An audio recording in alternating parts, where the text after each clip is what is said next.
Wayfair's Labor Day clearance is here. Right now, score up to 70% off everything home, plus fast shipping on everything right to your door. Shop now through September 2nd at wayfair.com. Wayfair, every style, every home. I earned my degree online at Arizona State University. I chose to get my degree at ASU because I knew that I'd get a quality education, they were recognized for excellence, and that I would be prepared for the workforce upon graduating. To be associated with ASU, both as a student and alum, it makes me extremely proud, and having experienced the program, I know now that I'm set up for success. Learn more at asuonline.asu.edu. This is the Pooja and Gurdeep podcast. From 98.1 CHFI Studios in Toronto, Canada. Hey Toronto, this is Ed Sheeran. This is Kelly Clarkson. Hi, this is Bryan Adams. This is Adele. This is Madonna. It's Michael Bublé, and you're listening to the Pooja and Gurdeep Show. It's fun. They're amazing. Good morning. I got a weird little situation happening at my... it's a weird situation with me at my local grocery store. Okay. You tell me if I'm overthinking I'm this. glad we clarified that you're the weird situation. I'm the problem, it's me. Not the grocery store. No, the grocery store is lovely. It's a small, independent, family-owned grocery store, which I love. I'm happy that that's where I do my grocery shopping. For a small, independent grocery store, they have a lot of stuff. Great produce, everything tastes good, flavors are true. So the thing I love about them is they have my favorite apple consistently, the Fuji apple. So I always go down. It's so close to where I live. Get a few Fuji apples for the week. I love my Fujis.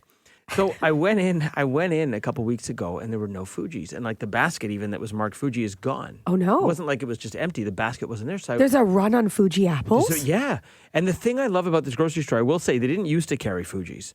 I had asked them when they just opened up, I go, oh, you guys don't have Fuji apples. They go, oh, do you want us to order them in? I go, you'll do that for me? They go, yeah. If you ever want anything, you're a regular, let us know. We'll get it in for you. And I go, they're not going to do this. So sure enough, I went in the next week, Fuji apples. So I've been buying them for months. They were out of Fuji apples. The section's gone. And I went and I said, hey, guys, what's going on with the Fuji apples? They said, yeah, they weren't really selling, so we're not going to carry them anymore. And I think... You were the only one buying them? This is what I'm wondering. So they saw the disappointment on my face, and they volunteered. They actually texted me within the hour, and they were like, come back Thursday. We'll have more Fuji apples for you. Right. And I was like, I'm so excited. I go, that's awesome. There must be some other demand here. So I went in. The Fujis were back. But now, every time I go in, I'm really mindful of how many Fujis are in the basket. Are these selling? I want these to sell because I don't want them to I don't want to be the only guy. So now I'm buying more apples than I need. And now you're getting your friends to go buy apples just so it looks like there's somewhat of a demand? Can I tell you what I did? And I don't know if I'm proud of it. Oh, no. I took a couple. So I bought I normally buy 4. I bought 7 Fuji apples. I needed 2 bags, apple a day. I took a couple of the Fuji apples out and I put them in other apple baskets. I put one in the Pink Lady and I put one in the Ambrosia. How dare you? Because I want to make it look like they're selling better. You can't do that. And why are you admitting this? But I bought 7. I'm a good customer. I know, but now someone's going to think they're getting another variety. Oh, they can see the difference. I kind of buried it.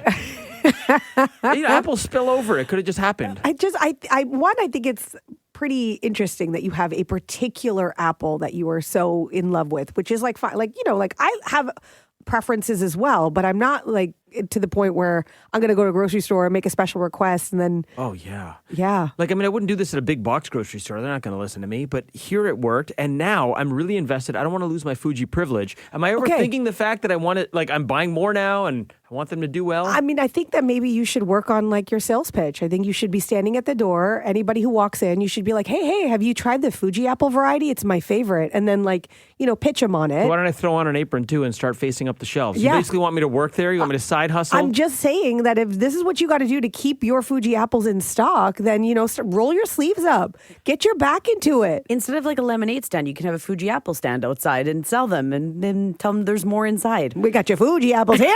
It's not a bad idea. Everyone needs a side hustle. You guys have to be honest about that. From CHFI Studios, It's the Pooja and Gurdeep podcast. It's National Poets Day.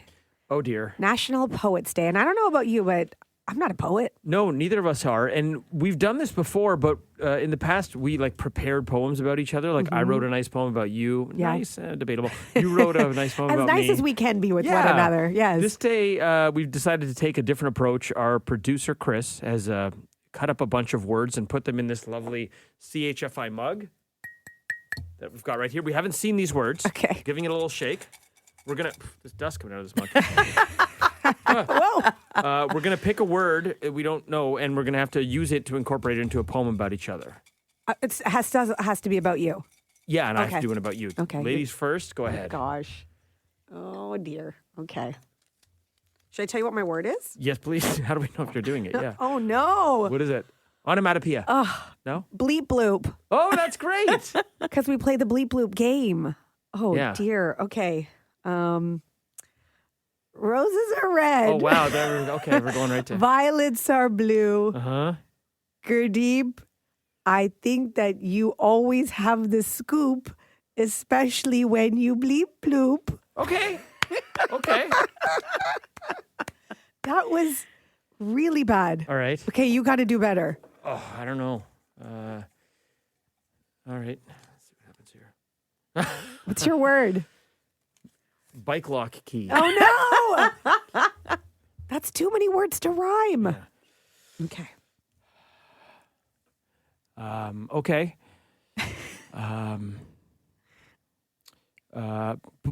Pooja guy, I get to work with you every day, and oh, the darndest things you say. You may not know what you mean to me. All the crazy stuff you say, including Should we quit while we're ahead? Because that was good. Is that okay? That was good. Steph, do you want to do one? I want Pooja to do another one. No. Yes. Someone's got to do one. You have Steph, to redeem okay, yourself. you gotta- And you can't do roses are red. Oh, no, it's my go-to. Oh, no. Okay. Oh, Daily Dubs. Oh, nice. Dubs Daily is not Dubs. too... We have a Daily Double But, segment, yeah. but you go Daily Dubs. Oh, I love that. Okay. Okay, This is going to be good. Gurdeep. Oh, Gurdeep. Oh, Gurdeep. Oh, Gurdeep. You are my friend. Yes, you are. And you are.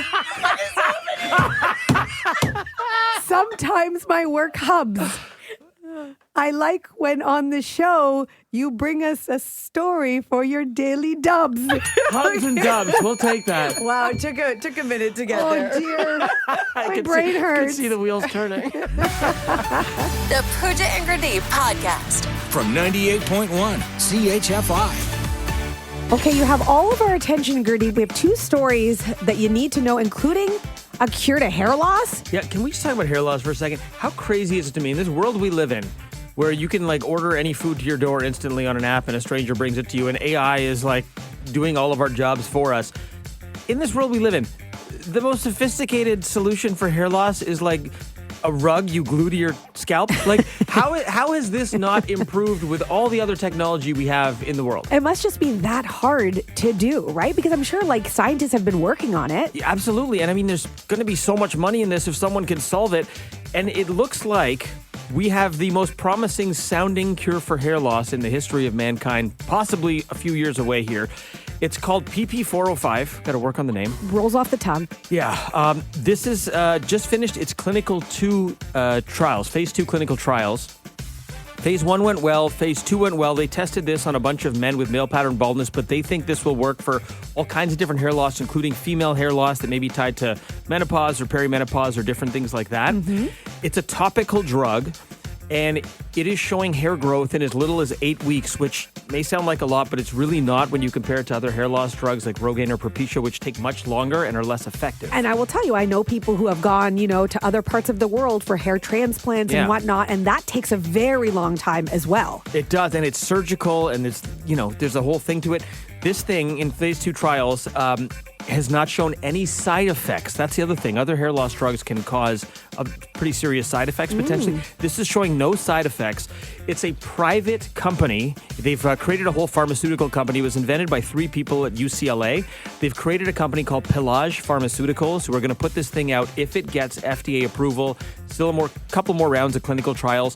It's raised $30 million of private capital, including Google Ventures. If Google's investing in it, you figure they got to do their homework, right? So keep following this. If this thing keeps jumping through hoops, could be 2 to 3 years before PP405 is on the market and might cure hair loss. Great. Everybody just left the show to go Google PP405. Thanks Right. a lot, Well, you Gertie. can do both. I got something Yeah, to say what- too. what do you know. got, Pooch? Backstreet Boys. Yeah. Okay, so you know that they're in Las Vegas for their Into the Millennium residency at the Sphere. It is now continuing into the new year. They have added Yes. some dates. So they already announced that they're going to be doing some extra dates for New Year's Eve. So going into the end of December into early January. But now they're announcing that they have 7 dates covering Valentine's Day. So performances February 5th, 6th, 7th, 11th, 13th, 14th, and 15th. Yes. And anyone who pre-registered for those pre-sale tickets for the December, January, New Year's Eve show, you're now entered in for the February shows that were just announced. The general public sale, that begins at 11 a.m. tomorrow. You know, I'm not a big Vegas guy. I would go to see them at the Sphere. I've seen them before at Budweiser Stage, and they're so fun. At the Sphere would just blow your pants off. I'm going to backstreetboys.com right now. From CHFI Studios, It's the Pooja and Gurdeep podcast. Are you someone who cries at concerts, weddings? Maybe it's in the movie theater, you know, when something's going on. Why are you looking at me so intently? I'm looking at you because, Gurdeep, you have been known to cry at musicals. I've cried at all 3 of those things you just listed off. Concert, Alanis, weddings, all of them, movie theaters. Yeah, hello, Big Daddy. I know, but this is the thing is like, I always think like, what is it about people who just like cry very easily in these circumstances? We're empaths. We feel. That's what I thought it might be, but it turns You're out. like, no, you're a psychopath. Actually, all roads lead to. No, it turns out that there's actually a term for it, and this is what's really going Soft? on. No, Okay, good. not soft. This is it. Collective effervescence was a concept coined by a 19th century sociologist, Emile Durkheim, and it's to refer to the collective experience of joyfulness at like a communal event. I dare say that every single person that went to the Taylor Swift concert can identify with this feeling, that there is a collectiveness, like a contagion that is so much felt in the body and in the mind. It's an uplifting experience. Yeah, there's Right? definitely some truth to that. Absolutely. Collective effervescence. Yeah, so I'm not weak and soft. No, Guys, it's this- but how does that explain then when I'm watching something alone at home and weeping? Okay, then you're just soft. Then you're just soft. But this is that communal joy. And you know, now that I think about it, after I became a mom, this really sort of kicked in for me as well. Because I remember being at a restaurant and someone was singing happy birthday to their mom. And it was like a bunch of on, people singing yeah. happy birthday. And I was like losing it. That's some collective effervescence. Why am I crying for somebody else's birthday? And it was just because I immediately put myself in the place of like, one day my kids are going to sing happy birthday to me, you know, on my, 80th birthday. Right. Yeah. Absolutely. And the musical things that I think the collective effervescence really applies to that, because even like if a musical's sad or a show is sad, I will cry. But the thing I have a hard time explaining to people is even when it's not a sad show, I still cry at the end. It's the joy. It's the collective joy. And like having dabbled very lightly in theater in high school, like I see and I know how much work goes into it. And part of it is like, we watch this 2-hour performance, but you have been working on this for 8 Yes. months, blood, sweat, and tears, and we just get to see the polished final product. And I think about all the blood, sweat, and tears that went in, and I'm like, oh, this is so Someone beautiful. actually responded to this on TikTok saying that curtain call musicals, when everybody does a standing O and Yeah. like that gets them every time. Someone said they do it during fireworks. You can watch it. Steph. But it's in her backyard. I don't cry. And I she's get standing excited. because someone's pointing a Roman candle at her. She's also making everyone cry. The Pooja and Gurdeep podcast. This podcast is sponsored by Talkspace. You know when you're really stressed or not feeling so great about your life or about yourself? Talking to someone who understands can really help. But who is that person? How do you find them? Where do you even start? Talkspace. Talkspace makes it easy to get the support you need. With Talkspace, you can go online, answer a few questions about your preferences, and be matched with a therapist. And because you'll meet your therapist online, you don't have to take time off work or arrange childcare. You'll meet on your schedule, wherever you feel most at ease. If you're depressed, stressed, struggling with a relationship, or if you want some counseling for you and your partner, or just need a little extra one-on-one support, Talkspace is here for you. Plus, Talkspace works with most major insurers, and most insured members have a $0 copay. No insurance? No problem. Now get $80 off of your first month with promo code SPACE80 when you go to Talkspace.com. Match with a licensed therapist today at Talkspace.com. Save $80 with code SPACE80 at Talkspace.com. this is the Pooja and Gurdeep podcast. The nearly impossible question. With Pooja and Gurdeep. Okay, here it is. About 3 in 10 people say they've bought this for their kitchen, but they never once used it. I'm going to throw out a confession, and I don't think this will be a hint or anything. Looking at the answer, I don't even know what this is. I have no idea what this is. Now, I'm not much for, kitchen guy. I'm not like a chef. I'm not like a I not handy. cannot wait for the calls that we're going to get of things that people think you don't know what it is. Oh yeah, there you go. You guys are going to guess things that you think I don't know. Just to be clear, all three of you in this room, Chris, Steph, Pooja, you guys all knew what this was. Knew what it is and own one, and I actually do use mine. What? I know. So if you invited me over more often, maybe I would have seen you in action. in action. Actually, there is a lot of action involved. Okay, I'm We're giving saying away too too much. About 3 in 10 people say they've bought this for their kitchen, but they never once used it. Gurdeep doesn't even know what it is. I was today years old when I heard of it. I had to Google it. And we're getting good guesses on the text line at 981-981. Jeremy saying, is it a trivet for a pot or spoon? What? Yeah. What's see? a trivet? I have no idea. Is he just, Jeremy, you can't just make up words. Well, now he's trying to think of things that you might not know exist. Steph, What's a trivet? Steph, you know what a trivet is? You're a kitchen expert. Is that the thing you lay your spoon in? Is it? That's I don't what even you know. leave on a golf course when you chunk the grass. No, that's divot. Never mind. I've heard of a trivet. I don't know what it is, I don't though. know what a trivet is. Jeremy, we're going to have to Google it, but that's not the right answer. Yeah, someone else saying it's a glubengloben. No, you can't just make stuff up. Melissa guessing a sifter or a strainer, which you a don't strainer. own. A scolapasta, you mean? Yeah. Well, no, because, remember when That's you... just for pasta. I know. Yeah. I just want to say, guys. And let me have this. And you needed a strainer, and then a bunch of people saw you do a video on making your own oat milk, and they were like, can you just buy a strainer? And now And you have? I did. Okay, let's get some calls here. About 3 in 10 people say they bought this for their kitchen but never once used it. Michelle and Colburn, what do you think? I'm going to say a melon baller. Melon baller. Okay, I can see how Gurdeep might not know what that is. And That's not true. everybody has one that they use. I do know what that is. That sounds less like a tool in the kitchen and more like a monster truck. Melon baller. Melon baller, very good guess. Not the right answer. That's okay. Thank you. Have a good one. Josie from Toronto, nice to hear from you. What's your guess? Good morning, everyone. I think I'm going to say a bread maker. Bread maker, yeah. You don't think I know what a bread maker is? Yeah.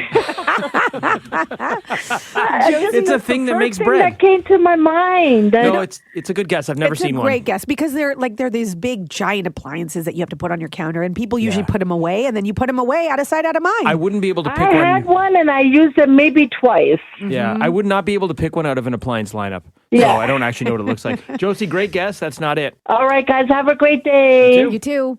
Brian from Acton, nice to hear from you again. What's your guess? Excellent. I think it's an immersion blender or an emulsifier, as they're sometimes called. Ooh, fancy words. How is an emulsifier different from a blender? Oh, You yeah. use it Isn't in it your the hand, same? yeah. Oh, I've seen those. It is. Okay, I just would not know what that's called. What's the It's like difference? a hand blender. Oh, okay. Yeah. Oh, versus a regular blender. Okay, good guesses, Brian. And we're learning something at the same time, but not the right answer. Awesome. Thanks. Have a great day.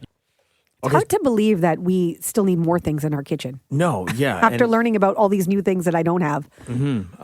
Okay, so about 3 in 10 people say they've bought this for their kitchen but never once used it. This would fall into that category, Pooja. Do you have a hint? Yeah, okay, so the hint is it's something for your produce. Okay, so someone gets melon baller. That's not it, but it's something for your produce. Okay, hopefully that'll help you. We're getting a lot of very interesting guesses on the text line, including this one. Is the answer slap chop? Oh, I know the slap chop. It's Vince. Who doesn't know the slap chop? You had the ShamWow and then the slap chop. Yeah, and maybe okay. it is one of those things that you would have bought and maybe not used, so I get it, but not the right answer. Still looking for the right answer. You're going to love my nuts, is what Vince would say in the slap chop This commercial. is true. All right, let's go to John in Mississauga. Do you know what the answer is? Yeah, how about a salad spinner? You got it! John, what the heck is a salad spinner? Okay, so we don't have one anymore. You really don't know what that is? Well, no, Pooja and Steph and Chris explained it to me, but I honestly had never heard of it, and honestly, it sounds kind of unnecessary. Well, it's kind of thing you kind of keep it in the cupboard with your trivet. In the cupboard of stuff never used. Right? See, in a condo, I do not have space for things like salad spinners and trivets. I know somebody who has one, and she uses it all the time. Okay. Do you have to play Dead or Alive while doing it? You spin me right round. John, you nailed it, buddy. Thanks for playing. Okay, guys, have a great day. Thanks. From CHFI Studios, It's the Pooja and Gurdeep podcast. So when I mention getting a haircut, if it causes you anxiety, Apparently, you are not alone. There's a recent study out that says that 21% of men experience anxiety when asking for a new hairstyle from their stylist or barber. And additionally, 23% of them have hesitated to even ask for what they really want because they're so afraid of it getting messed up. This shocks me. 1 in 5 men have anxiety going to get their hair cut. Like, I understand when you're switching barbers or like stylists, whatever. Sure, that's because you're like, oh, is this person going to get me? Are we going to vibe? Like, you spend a lot of time with that person, like once a month or whatever, how often you go. But like, I've only had like 5 people cut my hair in my life. Like, you stick with someone for a while. It's like a relationship, except it lasts longer. And so once you're comfortable with someone, there shouldn't really be that anxiety. They kind of know what style you want. Take a picture. I wonder if it's because they're traumatized because something horrible has happened where, like there was the one time they went, they took too much off, or the other time they went and like just got a disastrous haircut and it was enough to But then you switch people. You find someone new. Yeah, but then the anxiety still follows you because you're just not sure. So then you pick something safe, maybe not what you really want. So like, I didn't even know this was going on. I know that for me, like usually when I get a haircut, I usually come home and I have to like style it myself before I like it. Like that happened before I found my people. And then once you find your person, you stick with them. Stick with them. But I do remember a horror story that gave me anxiety for a very long time. I was in a hair show in high school. What the heck's a hair show? Like Hairspray the musical? No, it's where like hairdressers and stylists come and they all sort of convene on a stage and you have people cutting your hair live in front of an audience. I've never heard of this. Okay. And so they dyed my hair ahead of time, which I didn't get to see because red. Like I was Ronald, just joking. I was close. Ronald McDonald red. You allowed this? Well, I couldn't see it. I didn't read the fine print. I just wanted to get my hair done for free. And so this is what I did. And then I got on a stage and then they cut my hair. And then when it was all said and done, I looked in the mirror. I had Ronald McDonald red hair and a mullet. This was also the same year that I was graduating high school. So guess what my yearbook photo looks like? Why have I never seen this? I've known you for 15 years. Why have I never seen this? Because I buried it. It was so horrible. I'm texting your mom right now. No, my mom actually said to me, she's like, who are you? I don't even know who you are anymore. She was disappointed. She was. You were fashion Ronald. You were like, hipster what McDonald. Have you done? And yeah, it caused anxiety for a long time to even dye my hair or do anything like that. Do you have a story like that? Not anything in terms of a horrible haircut like that. But when I was little, like maybe 5 or 6, my mom just took me to the salon she would go to get her haircut, and I think they specialize in women's haircuts. So when I got in the chair, she took out the clippers.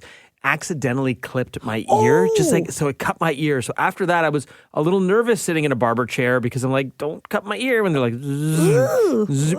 But that's it. I feel like it got off easy. The Pooja and Grenade podcast from 98.1 CHFI. So has this ever happened to you? It happens to me every now and then, and I actually don't know how to fix it. And so I'm very curious as to if there's a fix that I just don't know about. Turn it off and turn it on. No, Control Alt Delete. It's not one of those? No, it's not one of those. Okay. So I woke up, looked in the mirror, and I have a print on my face from my pillow. Okay, yeah. You know when like your pillow's wrinkled and I guess you've been sleeping in that one position the whole night? I get that on my like shoulder or back sometimes from the bed sheets. Yes, I got it on my face. Okay, and I'm looking in the mirror and I'm like, okay, maybe in 20 minutes this will go away. I wake up, a significant amount before I need to be here, so I've got time. Once you hop in the shower, it usually gets at the face wrinkles. Exactly, you would think. No, I got out of the shower. I still had the face wrinkle. Do you see it? Can I see your face? Do you see it right here?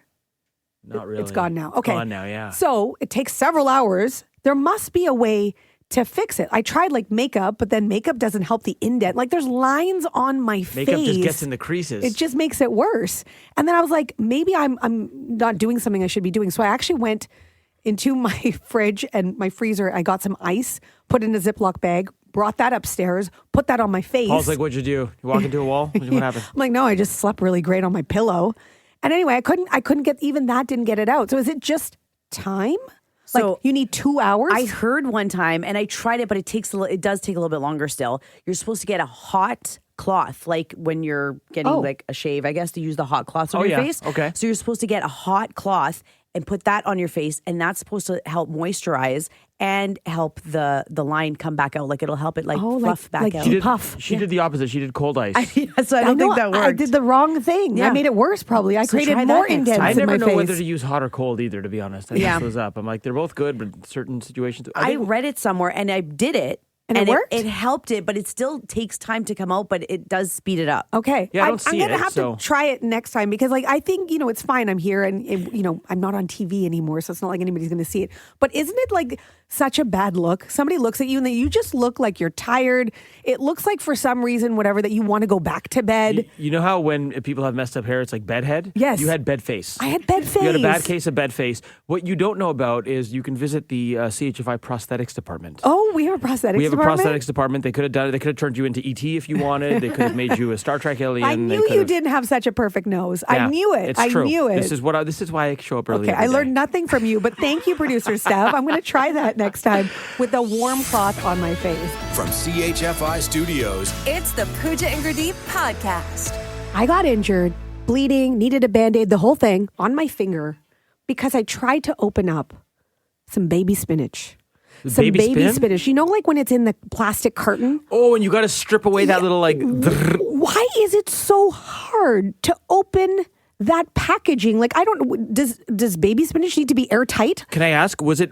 I think it does to keep it fresh, but does it, is it this thing you had to strip away to break the box, or is it you pulling the lid off once you stripped it away? Both. I stripped it away and then I had to pull it off, but Both for hurt some you? reason... Yes. Well, no, the part that hurt me was when I actually did open it. I cut my finger on the plastic. Okay. But still, I mean, these are things that should not result in an injury. I don't think. I'm just trying to have some baby spinach in my life. Aren't there things that happen to you where you get injured and you're like, what's with the packaging? I don't understand why why is it so difficult to get into the ketchup? Right? You know that little plastic tab on the top of the ketchup? Oh, yeah. Why is that so hard? Why do I have to grab a knife and dig that Stab into it. Yes. Because you're supposed to peel it back, but the little edge is so small. Also, I'll take it further with ketchup, too. Even the little ketchup packets you get from to-go restaurants, sometimes like you can't find the little slit. And You're like, using your mouth, you're using your this teeth. isn't open. And then you know it's going to explode all over you. I've had this happen with the seatbelt in the car where I've like pinched myself putting on my seatbelt. How? That's so good. How does that happen? I'll give you a couple here. If you've ever used a can of paint and then sealed the lid and put it away, and then you need that paint like a year later or whatever, or 6 months later, opening up a can of paint that has like dried paint around the lid. Oh, no. You got to get the screwdriver, chip away the paint, try to like wedge it up. It's crazy. And then another one, I used to work at a fine dining restaurant for one summer. And like, I didn't know what I was doing. And like, everyone was fancy in there. I wasn't. And you got to go and like open the bottle. I would pray that they wouldn't order fancy wine, but they mostly would. Oh, no. And to open a bottle of wine in front of them. And like the first time I did it, I corked it. I broke and it was an expensive bottle. I corked it. The cork went in and I'm like holding it all fancy with my bow tie. And I'm like, oh yes, let me just go back to the kitchen. As they're spitting out cork. Oh no, what do you do in that scenario? That you can't serve that bottle, right? No. If you cork it, you got to take it back. Okay, I'm telling you, it could be anything. Toothbrush. You get a toothbrush from the dentist and the back of the toothbrush has like the perforated edge that you can like, pop your finger into and then you're supposed to be able to take the toothbrush out. Right. No. Oh, that's a good one. That one, yeah, you're so right. Why is it so hard? Any toy packaging for kids? I was going to say, the plastic that just, it looks like you can just take the scissors out nicely and you have to cut around it. And then once you cut around, you still can't get inside. Why am I doing an art project? Because it's like shaped to the form of whatever's inside of it. Yes. That stuff's a disaster. Anything with zip ties on them, the zip ties are on there so tight, you try to wedge scissors in there You can't and even cut get the zip tie. scissors in and then you cut yourself with the scissors. And you're scratching the product. I just can we just make it a little bit easier? I don't think it should be this hard to have a little baby spinach and some ketchup on some things. I love that you were trying to open the baby spinach, you cut yourself, and Sia and Bodhi were probably like, oh, mama, sit down, let us do this. They're like, hold my beer. We got this. Yeah, hold my bottle. Also, how about that? Yeah, I'm like, why are you drinking beer? You're 3. Thanks for listening to the Pooja and Gurdeep podcast.